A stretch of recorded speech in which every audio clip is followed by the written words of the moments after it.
Hi Vishalji. Hi everyone. Hello, sir. You ready? Yeah, I am. One second.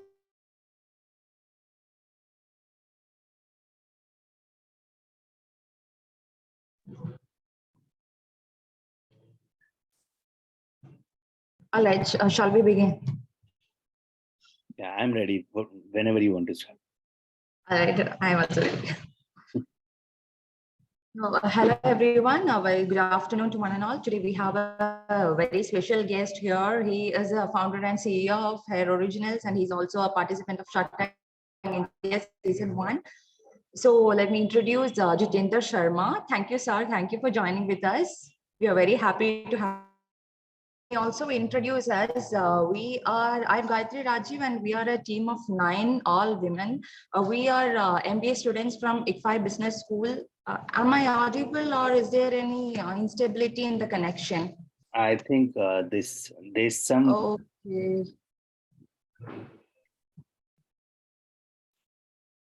Okay.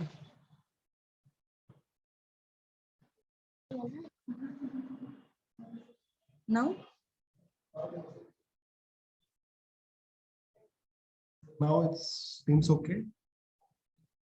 So I hope now it is stable. All right. So we are a team of 9, all women. We are MBA students from ICFI Business School, that is IBS Hyderabad. Uh, and yeah, we are currently doing our internship with LWT Academy under the guidance of Vishal sir. And so I have a set of questions prepared for you, and I'm sure that we are gonna have interesting conversation and a lot of takeaways. So, sir, let me ask you this first. Can you tell us a bit about your background and how you got started as an entrepreneur, and what inspired you to start something like Hair Originals? Sir, you're on mute. Okay, so thank you first of all for having me, and thank you Vishalji. So to talk about myself first, so I am basically a chemical engineer from IIT Delhi. I graduated in 2008, and I was working in oil and gas, primarily based in a French oil and gas company in Paris. I worked around 35 countries while I was working with this company. And I had got nothing to do with hair. I mean, absolutely, because I was into oil and gas and all. But actually, while I was in Africa and in different parts of the world, I realized that human hair is industry is a huge industry, which I was absolutely unaware about. And I got to know from people from different parts of the world that that this is something which is around a $14 billion market size, and it is being governed from India, and nobody in India knows about it. I mean, it's very unorganized segment. So that was something which actually excited me to go deeper into this. And obviously, as I go deeper in with respect to the sourcing, procurement, supply chain, manufacturing, and obviously the demand side, so that is how I decided to make a complete shift in my career from being into oil and gas to an entrepreneur, that too into hair care, human hair extensions industry. Right. So, as you said, you were in a corporate job doing something that you're getting a high paying job. Yeah. It was. So when you're quitting that and entering into this entrepreneur doing a startup, have you faced any resistance from your family? Because it's very common in India that, how can you leave such a corporate job and, start something of your own, investing so much of money? So have you faced any such resistance, or were they really supportive? So honestly, I would say my parents were very, very supportive. So I come from a very, I would say, a small town, middle class background. So obviously, and I live a very simple life generally. So for me, my parents were always like, do whatever makes you happy. However, my peers, my friends from hostel in IIT and all, they were kind of resistance to a lot of such of my idea that you have made up your career in a certain very niche in oil and gas, very technical expertise. So you should maybe continue with that. And what is this all about hair and all? So, they were like, why are you taking such a big risk? So some of my school friends and other people, family wise, some member relatives in the family were obviously saying, but then I would say family was very supportive. But yes, a lot of people called me stupid in the beginning when I was thinking about doing this. Uh, People were like, "Ye baal wal kya hota hai?" and all of that. And now all of those people are saying that, wow, what a business niche you have identified. So again, I would say this was all support from family definitely helped. Correct. Support from family is very important, especially when you're doing something of your own, investing so much of money. Yeah. Without their support, yeah, I know how difficult it is. Yeah. And yeah, we have watched your episode on Shark Tank, and it was a great negotiation for just 1%. And I know how important that 1% is. So, how was your experience in Shark Tank? How did it affect your business after that, life before and after Shark Tank? How was it? Okay. So, see, I would say Shark Tank India was a game changer for us for one simple reason. First of all, in the beginning, all we were looking for was validation for this idea, because, it was a very new thing for almost everybody within India. When we used to talk about it, people used to talk like, I mean, they were not aware about it. Although if you go to a US or Africa, people would know about it. So Shark Tank India was wherein actually when all the five sharks were kind of wanted to be a part of that deal. So that was a very good validation for the business idea that we were doing. And apart from that, again, as we are targeting to have a consumer based direct to consumer brand in this space, so obviously a lot of awareness about the category, about hair originals as a brand, that came post Shark Tank. And even up to today, I would say people identify and say that, we saw this in Shark Tank and all. And we were, I think, as I always said, we got more than 27,000 plus calls at that time, and we had a very, very small team. And some of the calls we are not been able to finish by today also. I mean, that database, obviously, that has become very redundant also. So it was really good. And post that, we even did a further fundraise round with some strategic investment from hair color companies and all also. So obviously, I would say that all was primarily because of Shark Tank validation. And I mean, our businesses has been multifold since then. And even one of the, I would say, something to highlight was, so we made a small distributor in United Kingdom, and that person went to a retail store somewhere in London, and he told us that even that person knew that I know about hair originals. So not only India, even in London and other places, people are able to identify. Then what can be better than that? I mean, so that is pretty very good reach that you get post Shark Tank. That's great. So something that even I have noticed is that even if you're not getting a deal from the platform, it's a great opportunity, some great marketing strategy just to appear there. Yeah, that is definitely. I mean, I always recommend, especially for all things consumer. Definitely, that's a very good strategy.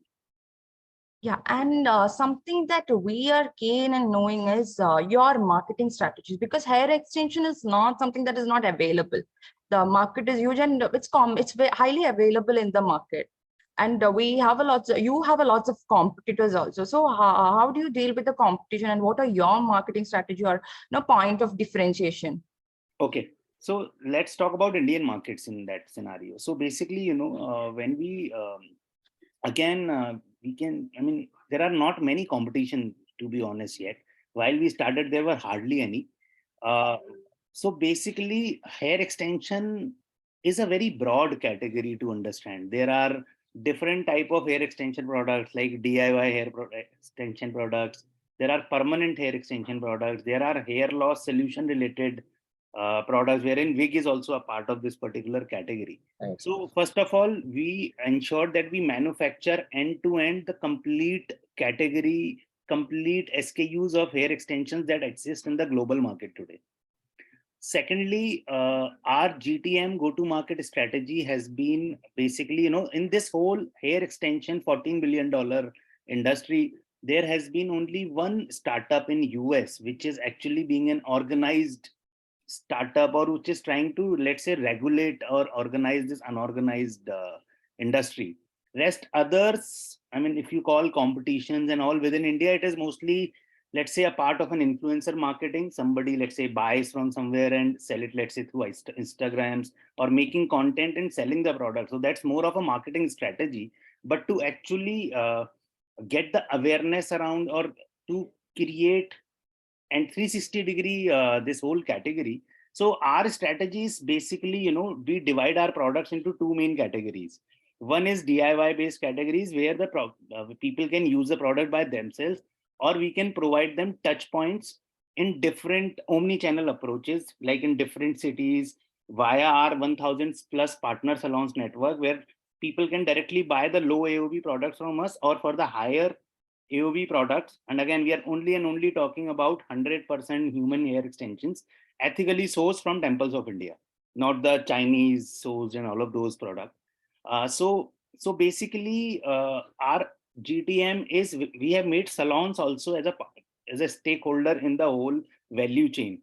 Consumers can buy directly from us from our website, or can also visit our partner salons and our partner experience centers, and can try the product before they buy, because some of the products, permanent extensions, need also the services of a stylist or a salon. So that is the whole ecosystem that we are creating. Just to make a parallel, it is absolutely what like Lenskart has done, and we are pretty much doing the similar GTMs with respect to that. Right. And as you said your source is from temples in India, and especially from the South, I have heard, and Shark Tank. And I'm also someone from South, so I know how it happens in Tirupati and Palani temples. I hope that is your source. And can you throw some light? Sorry. So this is out of curiosity I'm asking. So is that source enough for you to make products for the whole India, or what if you're expanding globally? Is that enough? Yeah, so like you mentioned Tirupati and two more temples. There are thousands of such temples, Right. smaller temples and all. In fact, more donation happens at the smaller temples. Tirupati's and other 2, 4, 5 names are only one of the few organized names to have. But otherwise, even in small villages and all of these areas, you have thousands of such smaller temples, and you get a lot of hair donation. You rightly said one thing. I mean, we never say we have discovered hair extension. Hair extension was there in the market. We are basically making, the whole supply chain and the whole ecosystem built for that. So, whatever, let's say in the US markets, in Europe markets in general, all the high quality natural hair is pretty much was exported from India only as a part of a raw material, and where processings were being done in China and then going to the world. We are basically, as a part of the step one, bringing the processings within India, which were being done in a better manner in China, and then ensuring that not the raw material but the same high quality finished product as a Indian brand goes outside into the market as a finished product from India. It's something like initially iron ore used to be exported from India, and then a high quality steel by big players got exported over a period of time. So this is pretty much similar. You can understand that. So enough amount of hair is being donated. It's just that there is no heavyweight player from India, those who are able to consume and make products or were thinking of that. So everything was going exported. Even government of India had restricted last year the raw material export, because they also want that finished product should go out from the country. And can you just brief us about the whole manufacturing process? We are keen to know about that. And how do you ensure the quality of the extensions or wig? Yeah, so basically, if we talk about manufacturing process in layman, simple language, if I have to explain it. So basically, when we are hair from the temples of India is the hair of the highest quality, primarily for two major reasons. Hair which is coming, which is being donated in the temple is primarily from one source, one woman. So that's why, it is of very high quality, cuticles are aligned, and obviously same quality of hair and all of that. Second thing is, especially within India, if we compare with the global world, the Indian women generally have very good quality of hair. And if we talk about southern India, then they also use, coconut oils, mustard oils, and all, and groom it well pretty nicely also. So that is why this Indian hair becomes very much sought after in the global consumers, I would say. Manufacturing initially, first you need to do different sort of sortings.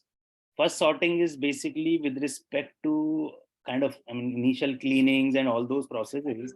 After that, it is more about sorting of different lengths, then sorting by different colors, because when you are getting hair from some women, they also have dyed hair, henna hair, and all of those things. So basically, sorting based on color, based on length. After that, there are different processes wherein we are aligning the cuticle of the hair to give them strength. Then the hair coloring processes also are being done by industrial processes, because we have taken L'Oreal color basis as our sort of standard reference, because everybody goes by those standards. So let's say L'Oreal 8.31 and all those. So we do those colorings also, and then we make different sort of products that exist into the market. Then they go into different production lines. For example, there are tape based extensions wherein we get the glue for the tape, and those tapes imported from like side materials from US, Italy, and different places, and then we are manufacturing it in our facilities. There are different clip based extensions. So we are basically sewing them up with different techniques and clips and all. There are sort of nano tapes and all those, where you are using small rings to make your hair extensions. And then comes the wigs. So the kind of wigs that we manufacture, basically they, as of today, they are completely hand woven. So even for one person to make, it takes around 5 days to make that quality of wig with 100% hand woven. And we are trying to automate those processes also. That would come as a part of a phase two, because first we are trying to get more and more technology, existing technology, and bringing it, processing technologies at one place, and then taking it further. So that is typically how the manufacturings happen at our side. Then we are also working on different sources of hair, because for example, the hair fallen when you are combing, that again becomes another source of hair. So that is also something where are different treatments being done, developing a lower cost item, again 100% human hair item extensions. So those are other sort of things that we are also working on. Right. And another question is that I have heard every startup will have at least one near death situation. So Can you that repeat? every startup will have at least one near death situation. It's basically about, have you faced any cash crunch or such a near death situation in your company, your startup? So you mean How do you like deal with it? you said near death situation, Near death. okay, Yeah, okay. yeah. Yeah, so I think first thing first, I think I realized one thing. You can have a wonderful idea, whatever, and this that, but obviously, at least that 0 to 1 story, or even 1 to 10 story, obviously it takes a lot of risk and lot of efforts around it. So let me give you example for our case. So I joined full time around December 2019, or let's say Jan 2020 beginning. So and the idea in the beginning was basically to do direct to consumer selling via our website to the US markets. That was from where we wanted to start, because having lived around the world, I knew how big those markets are. I knew how many middlemen are involved. But then March 18 or March 2020 was when COVID started. So we even got some very good orders and all in pipeline. And then, rather than having zero sales, we had negative sales, because then we started refunding to people, because you can't do anything in COVID. no DHLs, nothing was operating. So obviously that was a time, and at by that time, pretty much it was my own money in the beginning, and we had got some friends and family, small round and all. So that was one time where obviously when we did not know how long this would go, and we were just sitting expecting something would happen, and that is when actually I would say this India market thing happened. I used to say in the beginning that I don't know if a market exists within India, but at that time we didn't have any other option when we had a little, let's say, lockdown open and all. So we thought, okay, we have no other choice. Let's try to see what can we can do in India. And happy to share that today 70% of our revenues come from the local domestic markets only. So it was a blessing in disguise. But yes, be ready to face such situations, and it will keep on coming. Sometimes what happens is you decide to do something, it would not go in your desired manner. So I always say, and I think this is pretty fair to say, you'll always have to take decisions. You take 10 decisions, and even if three are working out, then it's a good success rate. But you'll have to keep on making decisions, and you will make mistakes also. Yeah, mistakes are meant to be made. Yeah. And what is your vision for Hair Originals in the next coming few years? Where do you see, and what is the plans of expansion? Any new products in line, or global expansion? How is it going to be? Okay, so definitely global expansion is on the charts. We are already working around it. We do get some part of our revenues already from US markets. So eventually, the if we talk about Hair Originals strategy, let's say for next 4 years, 3 to 4 years. So our first target is obviously to consolidate and keep on moving within Indian market where we have got a good name. However, we continue. Want to continue in in the B2C approach, wherein we aware the customer, we create the touch points for customer around at least in 50 cities where we can create that omni channel approach. Apart from that, US is one market where we are very very bullish and aggressive. As I mentioned, we started this whole journey keeping US in mind only. Had COVID not happened, we would have been having probably 90% of our revenues from US only. So the US is definitely a story on which we are building. We are working around it. We have some execution plans already in place. And then we also eventually, market starts to call you for different things. We have already developed product for men also.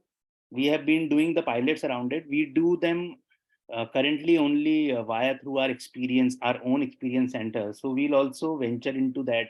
We have a very unique business model with respect to that in mind, also to cater in a scalable manner on that. And after having a good scale, let's say to 100 CR annual run rate, we want to have hair care associated products around this, because already uh, our existing consumers, they want to have products which they can use for these natural hair extensions and all around. So we are working around that also, and that is the kind of complete ecosystem with respect to new products. And apart from that, obviously, we want to come up with new IP products in this category. But again, as it is a very, very, I would say, new category creation, still, at least within India, we want to first consolidate on the existing all products that exist globally, and then want to work around the intellectual property around newer products in this category, because not much innovation has been done yet in this particular category. And that is, being engineers and being technical minds, we really want to contribute there also. Okay, and there is one last question from my end, then we'll move on to questions from my teammates. So if you can give any one piece of advice for budding entrepreneurs, so because we have a lot of uh, enthusiasts here, startup enthusiasts here, and we will, sooner or later we would be doing our own startups. So what is that advice that you can give to them? So see, my first advice would be ready to fail. In your mind, keep keep your your good plan in mind. always try your POCs, proof of concepts. You would normally see, and I used to say this to people also, we discuss a lot of, idea, what is the new idea in market. Don't run for the idea. Find something which you definitely feel, you identify with. Because again, if you want to do a startup, don't expect wonder to happen within 1 year or something. So what you should think in your mind that you have to live with this whole thing for at least 3 to 4 years. So first of all, identify something which you genuinely connect to, rather than uh, the kind of news that come, that abhi iska is segment ka boom chal raha hai, uska chal raha hai. It doesn't happen that way. If you have a solid business idea, if you are building a solid thing, it will stay no matter what. Okay, so my idea would be, and then whenever you have things in mind, always do proof of concepts. Let's say try how you can do a small pilot to see whether your product or is a market fit, whether you will get some traction. Make small pilots, try to achieve, take the learnings out, then based on that take the step 2. I think that is one thing which I always like to advise, that journey is from here to here, divided into 100 steps, and then keep on taking one step at a time, and keep on asking yourself the question, what did you learn out of it, and whether it is worth it to go to step 2 or no. So that is all I would advise. That was great, sir. Thank you so much for the advice, and we'll be definitely taking it forward. And now we have few questions from my teammates, and Aksha is asking that, can you please describe your target market and how do you reach to them? uh, so target market for us today, I mean, if we talk about today, is primarily females. Let me in the Indian perspective, or the Indian TG is typically 18 to 55-year-old females. Typically, we say the average annual income of family income of a 5 lakh rupees and above, because obviously human hair extensions are not very cheap also.